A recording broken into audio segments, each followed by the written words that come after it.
Tareri hovin mernem,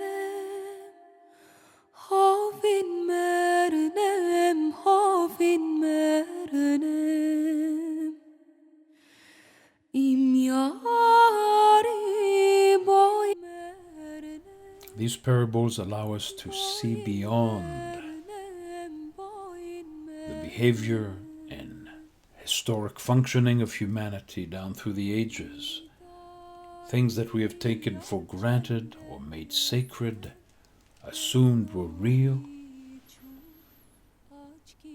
without reflection on what was really going on.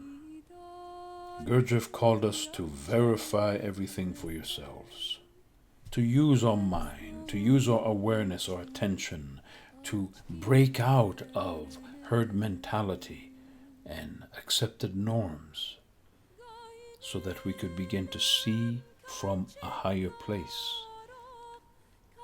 something of reality that had been domesticated and captured and distorted.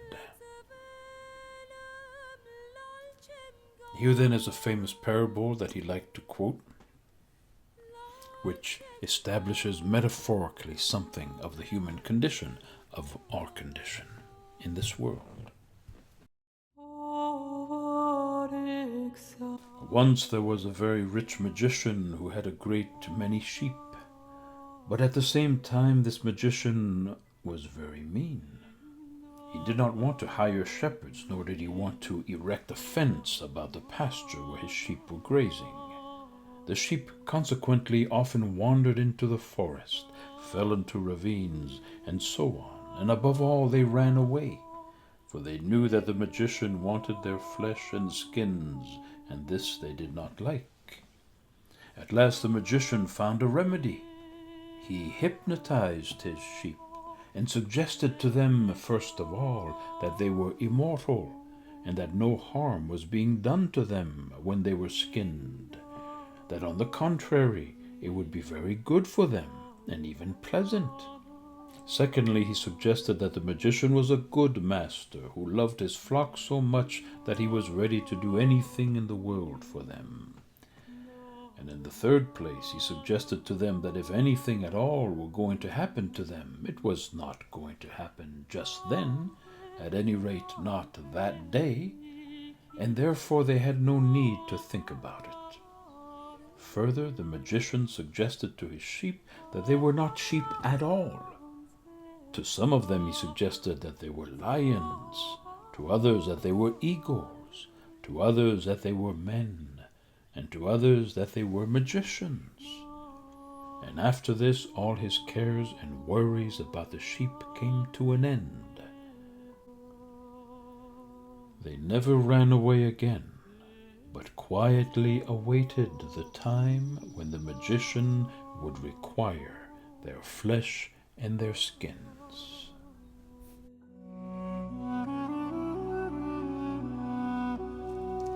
Another similar parable is brought to light by the author Jan Cox, claiming that it is Gurdjieff, and it is such a fine expression of how Gurdjieff would explain things that I present it here in the context of Gurdjieff's insights on humanity.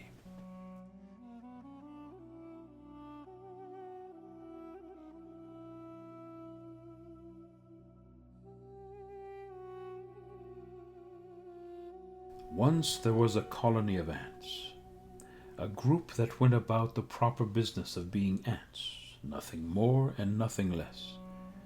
They dwelt not in the past, nor dreamed in the future. They engaged themselves not in ideological warfare with neighboring colonies.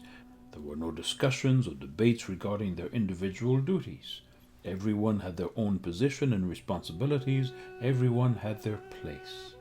All in all, everything was as it should be for a society of ants, nothing more and nothing less. One fine day, a band of scouts discovered a picnic table far from the colony's home. and it was covered with such a bountiful array of foods that the colony could scarcely believe the story the returning scouts had to tell. Gossip of the newfound cachet spread throughout the colony, and excitement reached such a fevered pitch that the leaders began to fear a panic. To help restore the natural calm of the community, the leaders announced that they and the wise men of the colony would go personally to investigate the unbelievable report. Consequently, things returned to relative normal as the ants awaited the return and report of their wise leaders.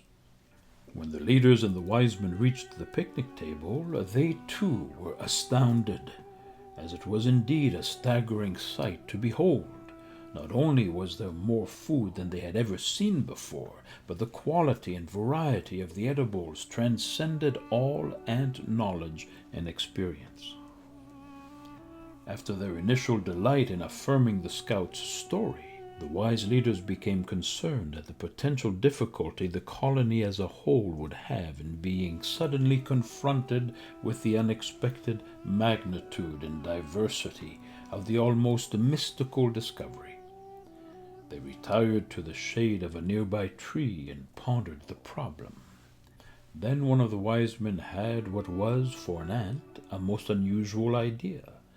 To help prepare the colony for this shocking new experience and to minimize the possibility of riot and pandemonium, he suggested that they devise a map of the picnic table and present it to the colony before they be allowed to visit the area in person. After much discussion, and after the wise ant had formulated and described exactly what a map would be, it was agreed that this would be the best possible approach under such unexpected circumstances.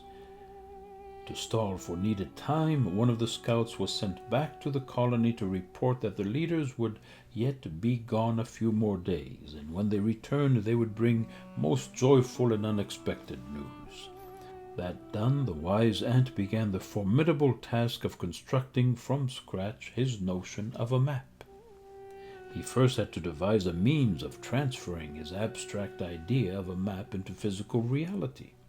Among his immediate tasks were the invention of a written ant language, the discovery of paper, and the production of writing utensils. A most redoubtable undertaking, an almost unbelievable sight, one lowly ant doing in a few short days that which took men thousands of years to accomplish. But necessity and intent ruled the day, and soon the task was completed. On a small paper napkin, under the wise ant's direction, they drew and labeled a precise scaled map of the gigantic picnic table, complete with detailed pictures and invented names for all the mirific morsels.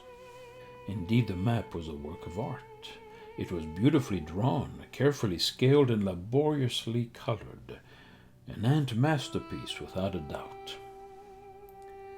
Carefully and painstakingly they carried the map back to the colony, and as they drew close, a lookout sighted them and rushed back to tell the waiting populace the news of the impending arrival.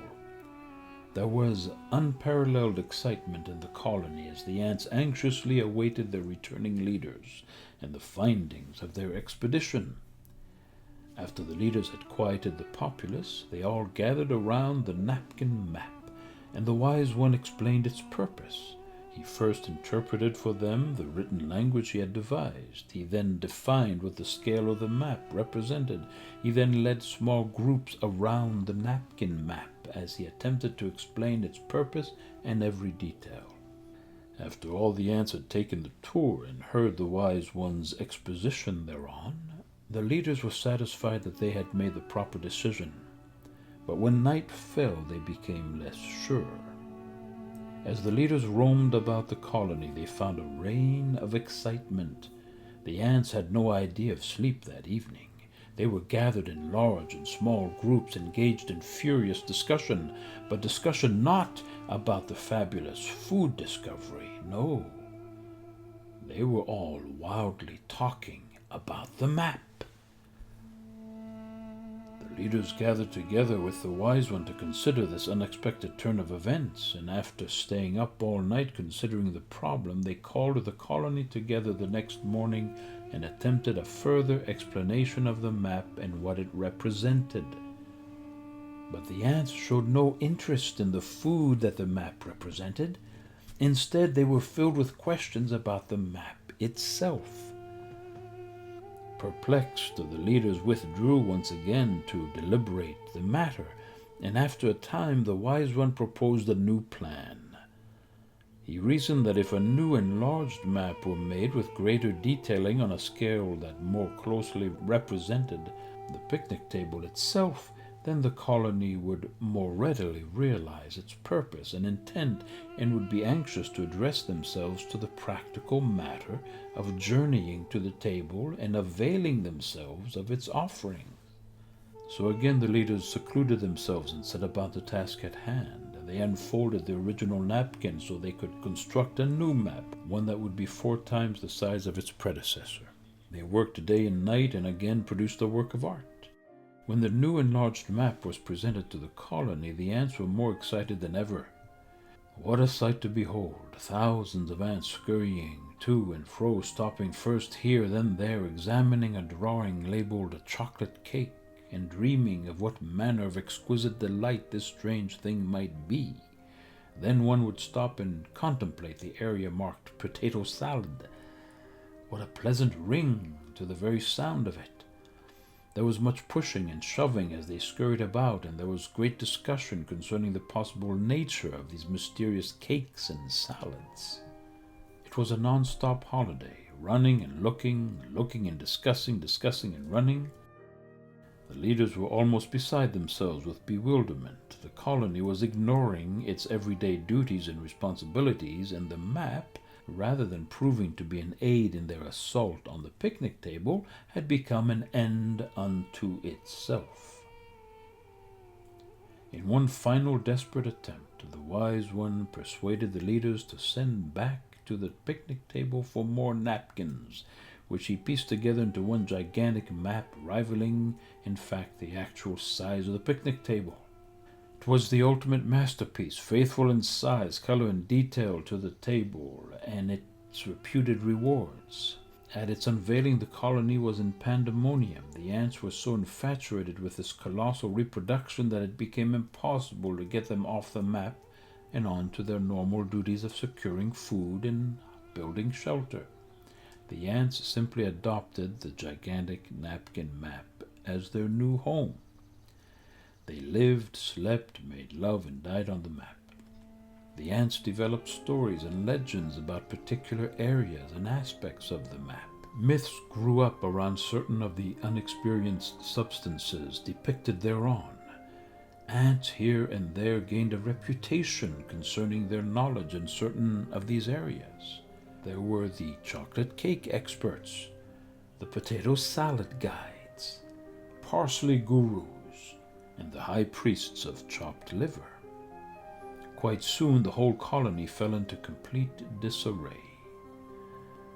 Being in such close confinement with each other on the limited surface of the map, they grew quarrelsome and discontented. They began to display personal hostility. They began to fight among themselves over non-material interests of opinions, beliefs, and interpretations of the map, and killings became frequent. The final straw was that in ignoring their natural ant responsibilities, they found themselves without a normal food supply, and they began to try and eat the unnourishing map and its pictures of food. After this, the inevitable cannibalism. A few of the leaders and wise ones found this all a most sorry sight, and with great reluctance decided to abandon the whole affair. Taking nothing with them but their experience, they silently retired to the picnic table, where they ate in peace and reflected on just what had all